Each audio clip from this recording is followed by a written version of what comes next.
Hey, what is going on, RoK Familia? It is your boy BN, aka Mr. Kingdom Builder, and today we are going to be touching on what defines a successful kingdom. And more specifically, we're going to be covering kind of bare minimum expectations, along with what are some of the most important, universal, common denominator tips and really points of interest that kingdoms should be looking to do at a bare minimum level if you want to be considered a successful kingdom. Now, again, keep in mind, as kind of a preface, there are going to be varying levels of how some may define success. What I'm going to touch on today isn't really kind of going into those branches, but more so, again, what are the entry level requirements and expectations to be considered a successful kingdom. And that's what I'm going to be talking about and touching on today. So if you're in a kingdom that you think, hey, I think this kingdom is pretty good. I think we do all right. Or you're in a kingdom where, you're basically just collecting passports and getting ready to leave. This is going to be a great video for you to watch, really for anyone and everyone. Whether you think or you believe you're in a successful kingdom, maybe you truly are. Maybe the kingdom maybe isn't that successful or as successful as you think it could be. Maybe there are some opportunities. Or you're in a kingdom that just has a lot of opportunities and you're maybe waiting to get out of Dodge. We're going to cover all of that. And before I get started, as always, if you enjoy the content, make sure you sub, like, ring the notification bell. And of course, if you want to join and be a part of our conversation, hit up the Discord. You can find a link to that in the pinned comment description down below. So let's start with the first one and probably the most obvious. You want to have a united kingdom. And what I mean by that is you need the majority of alliances or the largest presence, the largest faction of alliances to be on the same page. That's anything from how many alliances are in Zone 3, how you're how you're structuring, dispersing, or distributing Zone 2 and 1, how you're distributing structures, holy sites, how many alliances are going into KVK, who's going to be the fighting alliances, is everyone going to fight? How are you going to handle migration? How do you handle diplomacy? How do you communicate? Do you guys hold, meetings, whatever it may be? Those are things that the majority group or largest presence of alliances has to be on the same page with how you approach kingdom-wide tasks and goals, standards, if you will. Number 2, you need to be able to send out efficient and structured king's mails. Right, so my recommendation, and this is what I will always say, you always should be sending out test mails in an alliance or a test alliance before you send out a king's mail. Because that way you can confirm and make sure your coding is nice and formatted. If you're doing different colors, different sizes, if you're using some symbols here and there, you can make sure that it's going to look good before you send it out in a king's mail. And I'll give you just a brief example, right? So here's one I just did as I think I just did this as like a test alliance. Where's my personal one? Here we go, right? So here's kind of a test one that I ended up doing. And you can see here, this is something that, we did when I was here in 2777, right, where we kind of sent out newsletters to the kingdom. This was one of the first ones that we sent. And you can see that there's, we're trying to, bedazzle the king's mail. Right? It doesn't have to have all the bells and whistles, but it has to have a simple structure where you don't have, 10 sentences per paragraph, right? You can see here there's only a couple sentences, 3 to 4 typically, to make it shorter so you're not, kind of extending the attention span, right? Or having a higher level of expectation for one's attention span than the majority of people usually have. I don't want to sit here and read 20 sentences in one paragraph, right? So you can see easy identifiers, nice and clean. Again, Kingdom Discord, right? Add if they need the invite, right? You can see here this is nice and formatted. Now there's obviously varying types and different ways that you can do it, but I'm just giving you one example. That's important. Number 3, you want to have high activity. And you have to think about how are you going to be able to have high activity from day one. That's really where it starts. You have to be thinking, you got to be Bobby Fishering it, Magnus Carlsening it out, where you are literally thinking 20, 30, 40 moves ahead from when you get into the kingdom on day one.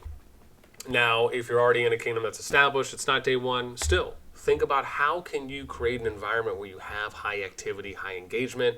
And this kind of leads into number 4, which is having good player retention, having high player retention, meaning that players would rather stay and play in your kingdom than leave. And they're staying there for a sustained period of time or a long period of time because of what you offer in your kingdom versus another kingdom, right? And so those are things you have to think about. You might have to research, you might have to do a little outside of the box thinking, but that is extremely important, right? You may not be considered a successful kingdom if you got 100 or 200 active players, right? And that's it. However, we'll touch on that in the last point as well. But having good activity, right? Again, if I had to kind of give a minimum number on what I think is somewhat ideal, I would say, if you could maybe have, I think a good goal is 1,000, 1,000 active players in the kingdom. However, you could make an argument and say, I would say maybe 600 to 1,000 is a good range to aim for. However, I like to try and look at having, 1,000 players. I think that's a good bare minimum goal to really strive for, in my opinion. However, as I said, bare minimum, I would probably say somewhere around that 600, maybe 700 range. Then we get to, I think this is point 5. We have migration interest is good, right? If you're in a successful kingdom, typically people want to migrate there. That's kind of a part of what defines being in a successful kingdom. So again, migration interest is good. You have a good team that's established, and they are putting in that work to have people that are coming in or that have interest in wanting to migrate into your kingdom. Number 6 is that you have minimal outgoing migration, right? Which means that you have good migration retention from people that are coming into the kingdom that are new. You are retaining those people for a period of time. That is important. That kind of goes hand in hand with player retention, but it is a little bit different because those people aren't homegrown, right? They're coming in from another kingdom. So it's more so you can almost look at someone who's coming in as a migrator has a little bit more of a scope of experience because they have played in multiple kingdoms. You don't know if a brand new player or a homegrown player has played in multiple kingdoms, that this could be their first kingdom. So typically people that are coming in via migration usually have their eyes a little more open because they're probably on a more of that comparison track initially when they're coming in until they can kind of gauge how things are really going. Then you get to number 7, which is having at least a 500 break-even record in KVKs, meaning that you are 1 for 1, 2 for 2, 3 for 3, right, or higher, right? You're at least 500 or over. That, again, now, most would probably say, yeah, you just need to have a positive record, at least have one more win than a loss. You could make that argument as well. But I would say at least having a 500 record because it shows the potential in the kingdom. Then we get to number 8, I think, which is, again, setting good expectations early, depending on what your kingdom's outlook is going to be, is extremely important. Because if you set expectations and you have a good precedent that you've set, right, or from precedent because you've set the expectations early, you can carry that throughout the kingdom, and that will help you, I believe, overall, be able to have players with more realistic expectations on how they are viewing the kingdom and what the goals are, right? Maybe your kingdom isn't meant to promote themselves as we're going to win every single KVK. Maybe your kingdom is more community based and you guys still have, at least a break-even record. There are different ways that you can still build successful kingdoms. As I said earlier, it just depends on really how you set early expectations. Then you end up having 9 now? You need to have great Discord engagement, which means that you have to have a good transition rate or conversion rate from the players that are in the kingdom to the amount of people that you have on Discord.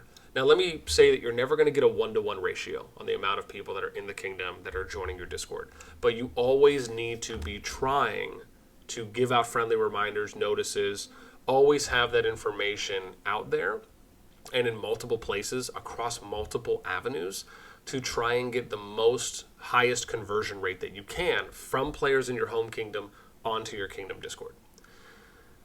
Then I think we get to number 10, which is that every kingdom should be holding weekly or bi-weekly meetings, right? This is meetings with everyone in your kingdom, meetings with your management team, leaders and officers, and then meetings with your leaders, right? So just your R5s, if you will.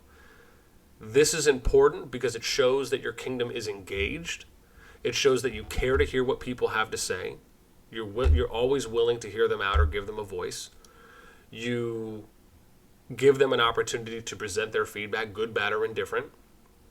And you do not take things personally, hopefully, right? You're still remaining objective and neutral in how you view things. And you are addressing things on how the kingdom is going, state of affairs, things of that nature, any other topic points that you bring up. But having these meetings, these town halls, as I like to call them, is important to have if you want to nurture a community, especially one that cares to show up and do things. Then we get to number 11, I think.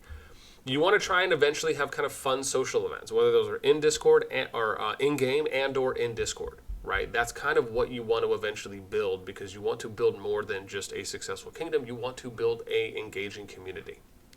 Number 12. You want to try and establish more of a community mindset rather than a winner's mentality. Why do I say that? Because if you establish a good community and people love showing up to work every single day or to the kingdom and in the game every single day, that will breed a more motivated mentality within the players, and where they will contribute and engage more, which will translate and convert more to KVK engagement and beyond, but just to kind of state the obvious. Then we get to number 13, which is do you educate your kingdom on best practices across all aspects? This is vitally important. You need to educate players. Do not assume that people know things or know everything, or that every single player in your kingdom knows everything that there is in the game to know, or that they know exactly what you know.